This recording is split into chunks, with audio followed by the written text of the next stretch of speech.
Tyres on gravel bikes keep on getting wider and wider, but at what point does a gravel bike become a mountain bike? Go big or go home, right? Well, in today's video, I picked 6 of the biggest tyre clearance gravel bikes you can buy on the market right now that reblur lines between a drop bar gravel bike and a mountain bike. And over the last few weeks, quite a few new interesting bikes have been launched, and one that grabbed my attention for having possibly the biggest tyre clearance on a gravel bike right now is the all-new 3rd generation Ari Shafer from the US brand that sells direct. This bike has space for a 58mm wide tyre, which equates to a 29 by 2.25 inch mountain bike tyre. So super wide, super massive tyre clearance, properly future-proof for any trends you might want to embrace in the future. You can stick a 50 on there with big tyre, mud clearance, or go all out and fit that mountain bike 2.25 inch tyre, and basically you have a mountain bike with drop handlebars. So super capable, super adaptable, super versatile, definitely making a bold statement by taking the clearance out beyond what most bike brands are doing. Despite having space for big tyres, it's still a lightweight frame, a claimed frame weight of just over 900 grams with a fork that's just below 500 grams. There's in-frame storage, there's all the mounts for bike packing and mud guards and internal dynamo routing, so a good option for doing something like Badlands or any other ultra distance where you want the dynamo to not worry about the batteries running out, as happened to me, and through headset routing, but you can fit a regular handlebar and stem if you want, so best of both worlds. And because they sell direct in the US at least, the prices are very appealing and the value for money is really good. So frame set is $2,000 and complete builds start from $2,600 with Shimano Qs and go up to $8,500 with SRAM Red, which sounds like a bargain to me. So a really interesting option and a bike I love to test. I have been chatting to them, but logistics of being based in the UK and they're based in the US, and the shipping costs have meant that's not been feasible. But hopefully if I find myself in the US in the next few months, I can ride a bike and see how it performs and see whether this is a future of gravel bikes. Another new gravel bike launched in the last few weeks is the Sarto Raso gravel. Now tyre clearance is 55, so not as generous as the Ari, but definitely more than my Envy Mog, for example, the Giant Revolt at 53, and the Canyon Grail at 42. So definitely in the right ballpark. And Sarto, in case you don't know, but I'm sure you probably do, is an Italian company that makes all the carbon frames in-house. So one of the few Italian brands actually making carbon in-house. They're not the most well-known, high-profile bike brand compared to Pinarello or Carnago.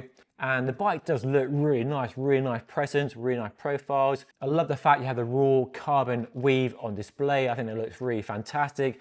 Internal routing, some aero shaping as well, a UDH dropout, so future-proofed. One big limiting factor of fitting massive tyre to essentially a road bike is keeping the chainstay short and the key factor narrow. Something you have to give. And on this bike, that's compatibility with 2x. Because you can only fit a 1x drivetrain to the bike, it won't take 2x at all. That is the limiting factor, the compromise of going to big tyre clearance. The Sarto also isn't a cheap or affordable bike at all, with prices starting for a frame set of £8,000 and dollars, and complete bike starting from £14,000 or $17,000. So a lot more than the Ari Shafer I mentioned earlier. But if you want something special, something rare and exotic and made in Italy, which very few bikes are, then that might be the bike for you. And then we come to a clutcher bike designed around 57mm tyre clearance, and we start with the Fara GR4 from Norway. This bike has been recently updated with space with bigger tyres, and I spoke to Jeff, the owner and founder, recently in a video about all-road bikes. Link to that video in case you missed it above.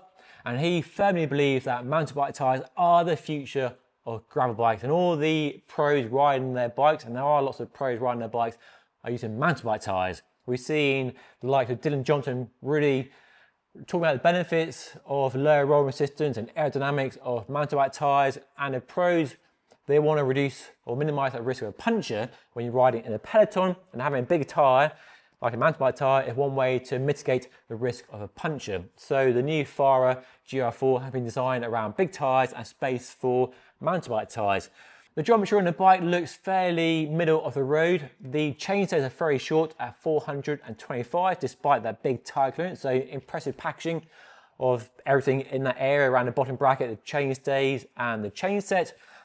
But the head angle is rather steep at 71.5 when other bike brands are going down the mountain bike route of slacker and longer, like 69 or maybe a bit slacker. And one really cool feature on the bike is a adjustable handlebar and stem that allows the reach to be adjusted by 10 millimeters with a Cervelo S5-esque sort of Y-shaped handlebar and stem. So some adjustability in that design is kind of cool.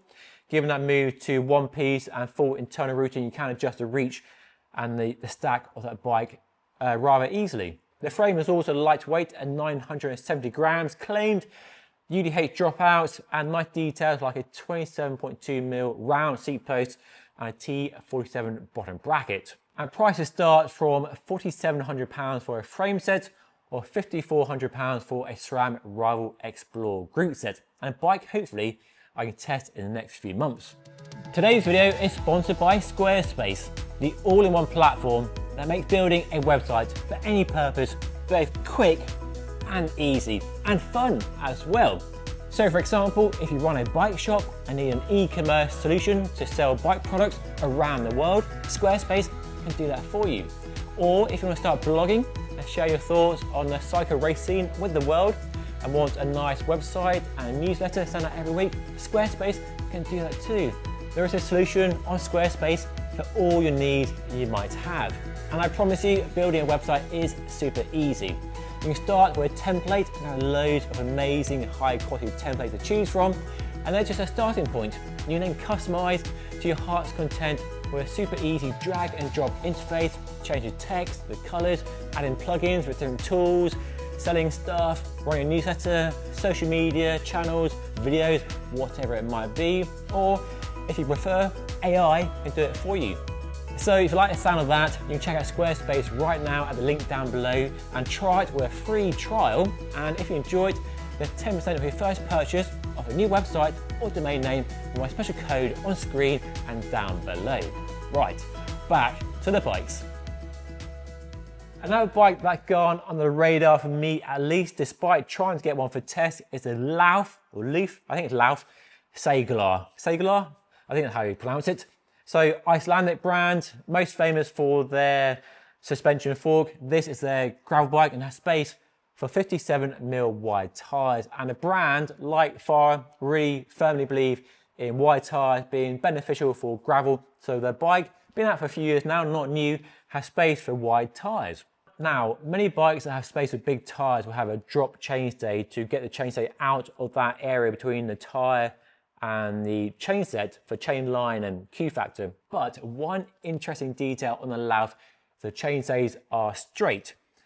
They've gone to a wider 73mm mountain bike bottom bracket, so wider than a Road 68, but use a special SRAM road crankset to keep the Q factor the same as a road bike or gravel bike. So you get the benefits of that wider bottom bracket shell for the chainstays, so not dropped, but kept the Q factor narrow with the special SRAM cranks on the bike. So very novel solution to that problem of packaging the big tyres, the chain set and chain line and drop rear stays on the bike. But again, no 2-bike option, it's a 1-bike only bike. So yeah, kind of interesting looking bike. For me, visually, not that appealing, the lines and angles of it, but I'm sure it rides really well and hopefully I can get my hands on one to ride in the next few months. And then a bike I saw at Sea Otter back in April is the Allied Able with 57mm wide clearance.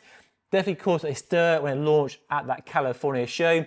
It's definitely a long bike. They really stretch it out, the front center, the rear center to create space with big tires. I've had a ride on a size 58, so too big for me around the field at the Gralic. That's another journey of testing. And it had big mountain bike tires on it. And it felt kind of cool, but it way too big for me, way too long like that. So hopefully if they can find a 56 for me to test, I'll happily test it because it looks really cool, really interesting. And another bike I have ridden with space of 57mm wide tyres is the Argon 18 Dark Matter. My review is linked above and down below in case you missed it. I rode that bike with 50mm tyres, didn't have it long enough to ride a mountain bike tyre on that bike, but that has space for big tyres and some really cool features like down tube storage, internal routing. It looks good, it's reasonably well priced, lots of adjustability built into it with mounts for fenders, mudguards, bike packing as well, and a bike you could race, or a bike you could use for bike packing as well. So two really interesting bikes from North American companies with space for 57mm wide tyres, but take slightly different approaches in sort of geometry. So those two bikes side by side would be really interesting to review and ride. Or how about a bike that blurs the line between gravel and mountain bike? And there are a few bikes on the market these days. There was the recent Trek Checkout, which is a drop bar, short travel, full suspension gravel bike with space for 55mm wide tyres. So definitely blurs the line between gravel and mountain bike. It's neither a mountain bike or a gravel bike. And another one is the Ridley Ignite GTX, which launched a little while ago. That looks like a mountain bike with drop handlebars, so a really interesting option with wide tyre clearance on that one too. But then a bike that blows all the other bikes in today's video out the water, out the window in terms of tyre clearance. It's a Mason ISO in search of. This bike's been around for quite a few years and really is a mountain bike with a drop handlebar, because this bike has a whopping 66mm of clearance. So yeah, like I say, basically a mountain bike. You fit a mountain bike tyre to it or the widest gravel tyre you can buy right now and it'll go in the bike just fine. So definitely from the racier, smaller tyre gravel bikes to essentially drop bar mountain bikes like the Mason ISO, there are plenty of options to go as wide as you want. But when you get to that Mason ISO, you are essentially riding a mountain bike. And it really does get kind of confusing at that end of the tyre clearance spectrum. But I still think it comes down to your objectives with the bike, your aims for riding that bike, whether it's a long distance, multi-day bike packing race, or you're just riding your local trails and roads and woodland paths at the weekend.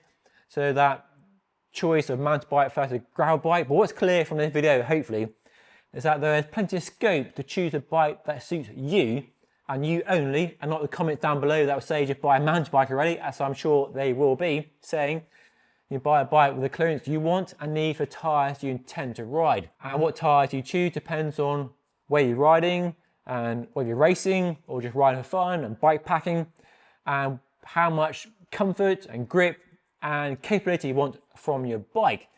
So yeah, plenty of choice. Let me know your thoughts on the whole tyre debate for these bikes right now by dropping a comment down below. And if you want to see some other gravel bikes definitely worth considering, then check this video right here, give that a watch and go and see what other bikes are available in this segment right now.